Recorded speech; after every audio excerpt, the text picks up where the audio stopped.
je suis très heureux de vous accueillir ce soir dans ce hall d'entrée en configuration conférence, ce qui ne nous arrive pas souvent. Je crois que c'est la 3e fois qu'on installe ce si beau hall d'entrée dans cette configuration.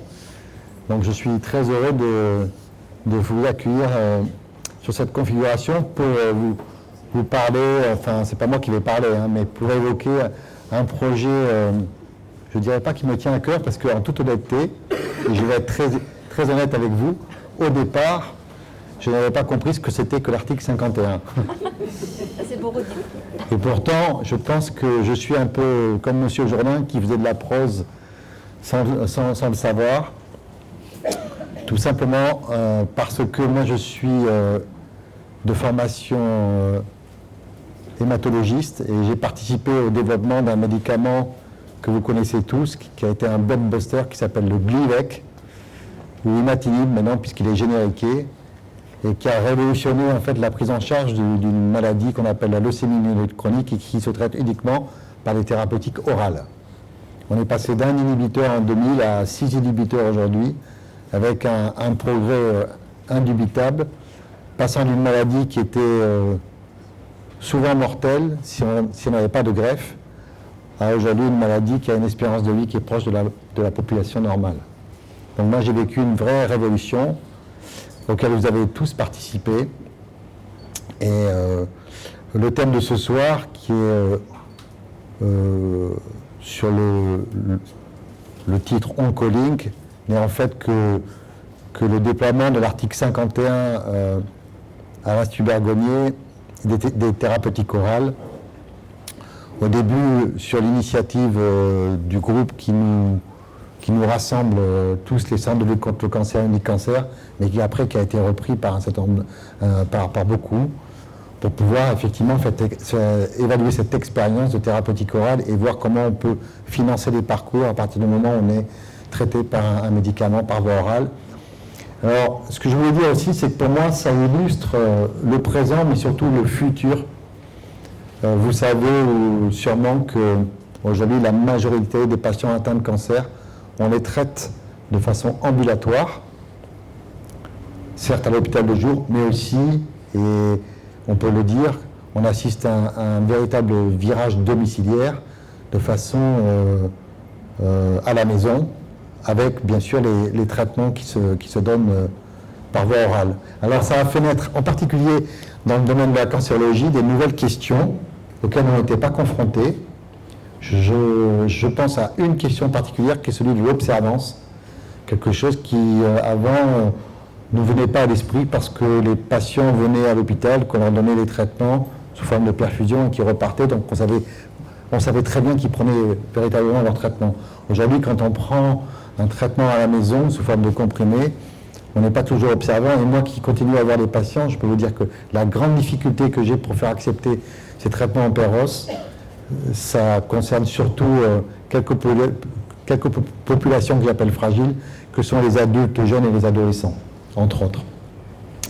Ce que je voulais vous dire, c'est que je pense que nous avons été innovants et que nous sommes toujours innovants parce que aujourd'hui, nous avons réfléchi à la façon dont nous allons prendre en charge les patients atteints de cancer en 2030. Et ça se résume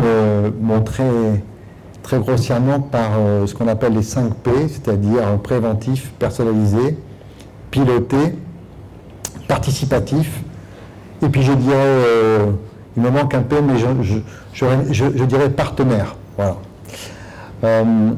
Piloter, pour moi, c'est un terme important, c'est-à-dire que je dis souvent aux équipes, nous sommes responsables des patients qui sont hospitalisés dans nos murs ou qui sont à l'hôpital de jour, mais nous sommes aussi responsables des patients qui sont hors les murs. Et quand les patients quittent l'Institut, qui sont hors les murs, il faut quand même continuer à pouvoir avoir un suivi.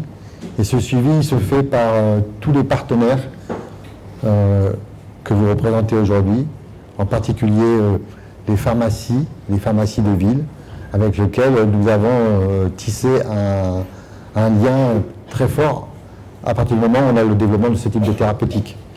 Donc ça, c'est très fort et c'est pas fini. C'est-à-dire que la médecine de demain, même la médecine qui est concentrée sur le cancer, elle va se faire en partie à la maison. Elle se fait à la maison en lien avec des structures telles que les nôtres et relayée par les partenaires qui sont sur la ville, les médecins traitants, les pharmacies et aussi les infirmières. On a un joli progrès à Unicancer sur cette thématique qui consiste à labelliser les infirmières de ville d'orientation de cancer de manière à ce que les thérapeutiques que l'on donne aujourd'hui à l'hôpital de jour sous forme de petites perfusions soient les sous-cutanées de demain qui seront données à domicile. Il en va de même pour les thérapeutiques orales. Alors ce soir, on va surtout parler des thérapeutiques orales. C'est vrai que moi je me rappelle qu'au début du développement de l'imatinib dont je parlais tout à l'heure, on donnait le traitement à l'hôpital. Et bien évidemment, après, le traitement a été dispensé en ville. Voilà, donc je ne vais pas remercier tous ceux qui nous ont aidés à faire cette réunion, et en particulier les laboratoires en détail. Je pense que Barbara le fera tout à l'heure, parce qu'elle le sait mieux que moi. Mais je les remercie en tant que directeur. Et je vais donner la parole à Céline Etcheto, la directrice générale adjointe de l'Institut Bergonié, qui est là depuis 4 mois à l'Institut et qui nous a rejoints et qui, je pense, va vous dire un petit mot et surtout accompagne tous les jours cette vision que nous avons de la cancérologie. Voilà, merci.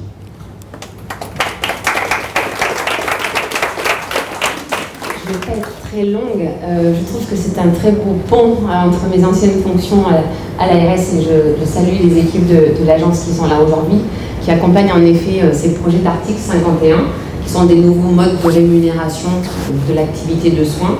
Et je suis très heureuse de m'associer à l'introduction du professeur Mahon pour saluer ce très beau projet collectif au sein de l'Institut Bergonié, parce que je vois beaucoup de visages à l'Institut Bergonié, de différents métiers, en tout cas portés. Souligner quand même Barbara son investissement sur ce projet-là, qu'elle porte, mais qu'elle porte collectivement, parce que je vois différents services de soins, différents services administratifs, la facturation, le numérique, les infirmières. C'est un projet vraiment ambitieux, collectif. Et puis surtout, je regarde Odile, qui est notre responsable médical de l'hôpital, c'est que c'est un lien avec la vie. Et je pense que ça fait partie aujourd'hui des activités qui sont majeures, comme le soulignait le professeur Mahon. Je pense que l'autorité sanitaire nous accompagne dans ces projets-là et qu'il faut continuer à pouvoir les mener. Et puis donc en effet, ce lien, une très belle conciliation médicamenteuse, pharmaceutique, entre le pharmacien, l'oncologue, l'infirmière et le patient. Donc c'est aussi un des enjeux majeurs d'associer les patients et les patients partenaires. Et j'en profite pour saluer parmi nous la présence de Valérie Bellamy, avec qui Barbara va travailler un projet comment humaniser les soins. Donc patiente partenaire diplômée à la Sorbonne il y a maintenant 2 ans. Et puis j'espère avec qui on va pouvoir collaborer avec, comme on l'a avec d'autres patients partenaires, et puis qu'on puisse continuer à développer ces partenariats. Vous dire aussi qu'on est très fiers parce que je crois qu'on est un des centres sur Oncolink qui inclut le plus de patients, donc c'est aussi vous féliciter chaleureusement, et puis qu'on espère, ça c'est pour Odile Martin, la référente à l'ARS, que ce projet sera validé au niveau national, par le comité national, pour qu'en effet il puisse continuer à vivre, et s'il continue pas à vivre par C51, et bien on verra si on le fait vivre par d'autres moyens, mais on a bon espoir Odile. Voilà, et saluer nos collègues de l'Omédite aussi qui ont travaillé sur le sujet. Vous souhaitez une belle soirée, on a une belle présentation à venir, donc maintenant place je pense pas qu'il commence à c'est Barbara, aux intervenants.